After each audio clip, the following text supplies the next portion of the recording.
Hi folks, in this video we're going to show how to import a solid model of a tool holder and use a script to add that tool holder to your Fusion 360 tool library. To start with, let's download the solid model of the tool holder.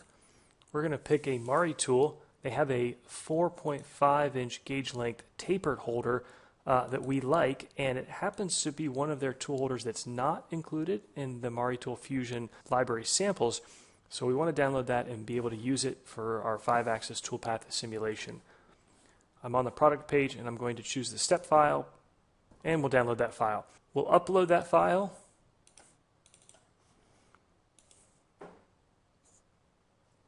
We also need to download this script. So on the NYC-CNC website, there's a .py file. We will save that to the same folder.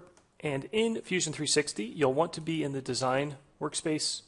Under Tools, Add-ins, Scripts and Add-ins, we will click this green plus and navigate to that folder. You won't see the file there, you're just picking the folder right now, but when you click Select Folder, that script will pop up because it's inside that folder.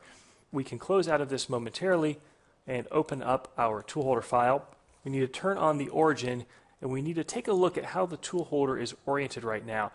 We need the tool holder to be aligned with our Z-axis. That's the blue axis, and we want the face of the tool holder to be on our origin. There are a number of ways we can do this. I like the move command along with the point-to-point. I'll right-click, move or copy, make sure to choose bodies, and the first thing I'm going to do is a free move of this body, and I'm going to rotate it into the right orientation, which means rotate at -90 degrees. Click OK. Now we need to move the face of the tool holder to the origin, and we can do that with the point-to-point move. Instead of right-clicking on our holder, we can also expand the bodies. Right-click on the body, move or copy. That automatically selects the whole body as the object we're trying to move, and change the move type to point-to-point. This is an awesome technique. We now can pick our origin point. If we hover our mouse over the face of our collet nut, hold down the Control key, that's going to lock that selection in place, and we can now move our mouse cursor over and pick that center point, and then our target point will be our origin. Click OK. We are done. We can now run that script. So under Tools, Add-ins, Scripts, select the script by clicking on it, choose Run. Now we have to pick the body. We'll save that as holder video demo and add the .json extension to that file name and click Save. We now have a holder video demo.json file. In Fusion 360, move into your manufacturer workspace, open up your tool library, and right-click on local or whichever tool library you prefer, import tool library.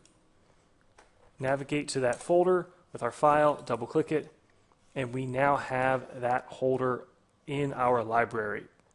If we add a new cutting tool, we could pick a flat 0.375 end mill, and under holder, select holder, we can pick that Mari tool tapered holder and set the correct body length, say 1.5 inches, and we now have the tool holder in our library. This is a much better workflow than the other way of clicking new holder and having to type in each of the tool holder's dimensions to build that from scratch.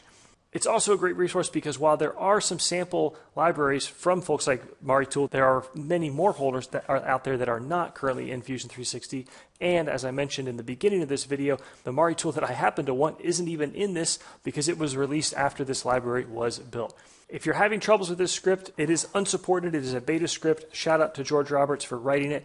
The two things to remember though, make sure you correctly set your holder's orientation along the Z-axis and make sure that the face of the tool holder is at your origin. And when you're trying to import the holder into a Fusion 360 library, remember to right-click and choose Insert Tool Library, not something like New Holder.